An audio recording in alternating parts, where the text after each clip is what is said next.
Hello friends, welcome back to Survival Fit Adventures. If you're new here, special welcome to you. If you are already a subscriber, this is awesome to be with you today. I just got back from a work-related trip and I was thinking about some things and I just wanted to share these things before they escape from me.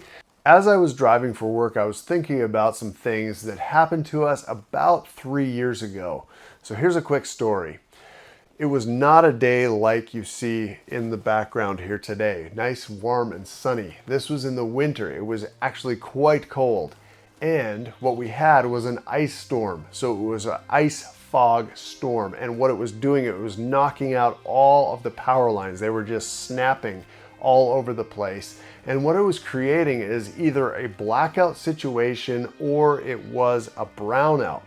So it was actually destroying people's appliances because you get that tiny little bit of power and it was wrecking things like compressors in fridges and freezers and other things that require either full power or no power at all.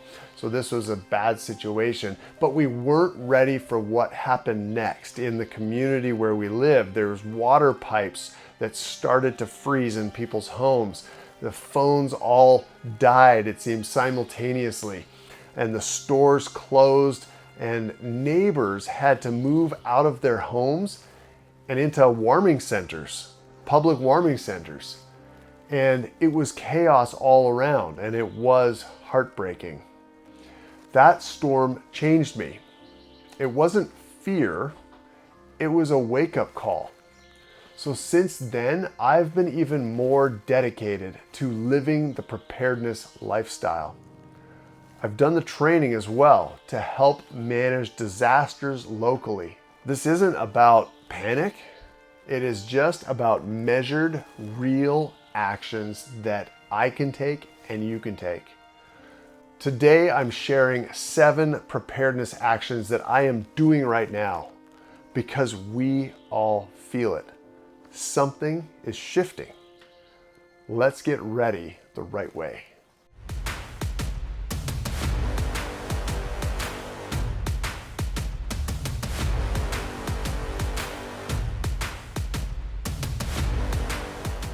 As I was thinking about that story and that week that was so instructive in a way, learned a lot. Came across a few things that I will share with you in a list. And the first one that I learned about is because everyone seemed to lose water all at the same time in the municipality. And I learned fast that our water system is very fragile. So we went 72 hours without any running water. People were in trouble. Now I store 2 gallons per person per day. And we've got filters, purification tablets, and we have rain barrels. Because when the taps shut off, panic sets in. This is what happened with people during this storm. Water is the first line of survival and peace of mind. The second thing I want to talk about today is food that you will actually eat. I once stocked food that we really didn't even like, and it wasn't good for us either, if you know what I mean. That was a big mistake. Now I prep foods that we love. Rice and oats and ground beef, flour for fresh bread and muffins, and yes, chocolate chips for chocolate chip cookies. Condiments make all the difference for taste. So have all of your favorites on hand in whatever amount that you think you're going to go through. We have built and continue to build a 6-month pantry that rotates with what we actually consume. Plus, we have bonus freeze-dried meals that are quick and only require minimal cooking. It's not just for emergencies. It saves money during inflationary periods and food shortages. And if you've seen what's happening, and I'm sure you have, with how far your dollar goes, it's a good idea to get some stuff now so that as the price of food continues to grow, you have a lower cost average food. Does that make sense? With a falling dollar and rising inflation, do you want your average food cost to go down? Well, I sure do. And one way you can do that is related to time. And if you can buy the staples of life right now, and yes, things are more expensive now than they were a year ago, but what do you think they're going to be in another year or two? So the food that you get right now in relation to in the future is going to be less expensive. So that lowers your average cost. So load up on staples as you can afford to do so. Number 3 on my list for today was communications that don't need a tower. So during that blackout, brownout event, I couldn't reach people by cell phone consistently. Now, most of the time it was working, but there was times where it was not available at all. Do I want intermittent communication when there is an emergency situation? Absolutely not.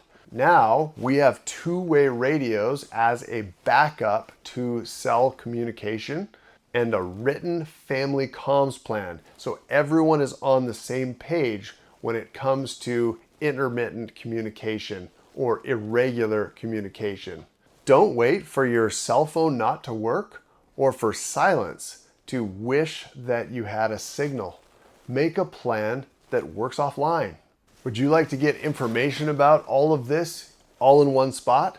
Well, if you go to this channel's homepage and you go to the Disaster Preparedness 101 playlist, I've got a whole string of videos that talk about each of these things. Once you are in that playlist, you can get information on a lot of different topics, and they are from an experienced point of view where I'm not going to put out something that's just AI generated nonsense. It's stuff that we use in our real life, and it is tried and tested. So I really encourage you, if you're interested in this content, check out that playlist. Now, the fourth thing I want to talk about today is our bodies and our minds. They are our first survival tools. And I want to make this very clear. No gear replaces a calm mind and a strong body. I personally train 5 to 6 days a week, and that includes lifting weights, hiking, rucking, playing volleyball with the kids outside. I've found this to be a key in staying fit. And a big key of this whole thing is consistency. Even if you are limited by what you can do physically or by time considerations, I really recommend that you stay consistent with this. In my experience, if I'm not getting better, I'm getting worse. So I encourage you to go for it. I also stopped doomsday scrolling and started doing. I read fiction to unwind and de-stress and just enjoy life more. And I also journal in the mornings to stay focused. Preparedness is about being ready, but not just stocked up with stuff. All right, well, thanks for sticking with me. We are at number 5, and this is where we talk about my home or my fortress. I'll share a story with you just to illustrate why this is so important. I had a childhood friend who was burnt badly, changed his life forever, sort of badly. And this taught me that preparedness starts at home. So we have lots of fire extinguishers, and we have working alarms, and we also have a home defense plan. Every room has been checked for hazards.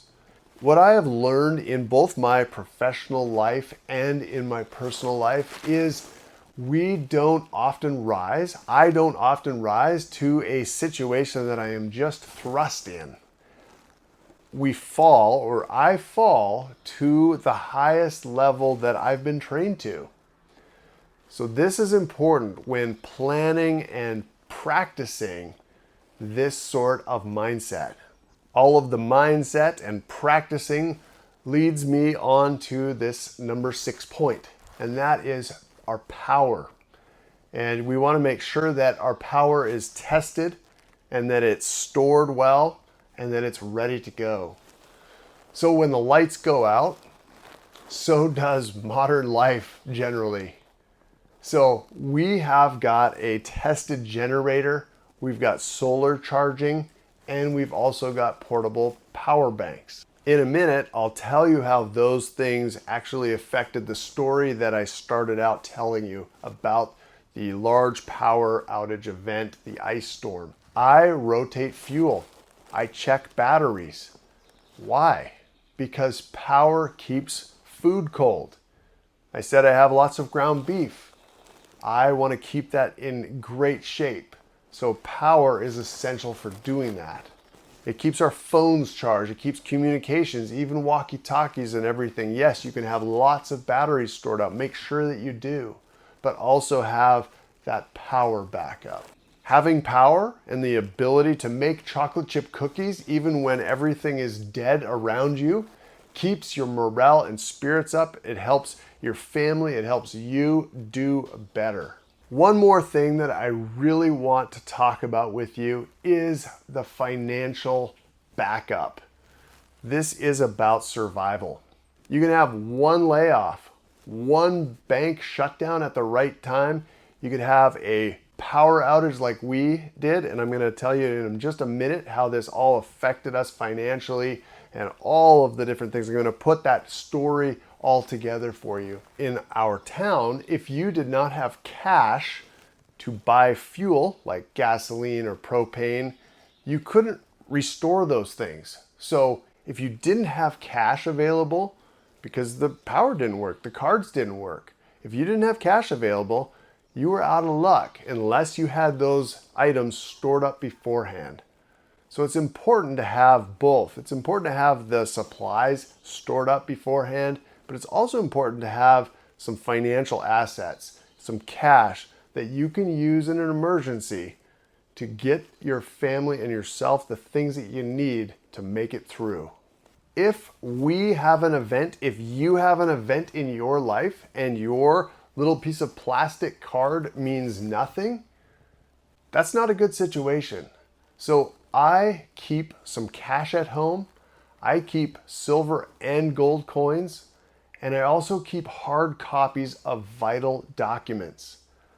Preparedness isn't just about food and fire and bushcrafting and camping. No, it is about financial freedom inside crisis. Let's go back to the ice storm story. This happened 3 years ago, and I've learned a lot of lessons, and that's why I shared these 7 actions that I am taking now in my life and that I have taken. They came from real moments, and they were hard lessons. Now I have to say, during the storm that I described and the power outage, our family and home were fine. We had a wood stove that we installed the year before, so our house was warm. We had a generator backup for our freezers and fridges. We had propane for cooking with. We were fine, but so many around us were not. This is why I do this. This is why I am here. This is why this channel is here. Hopefully, this message sticks for you. Preparedness isn't crazy. It is caring. And it's not fear. It's freedom. If this helped you, hit like, subscribe, drop a comment.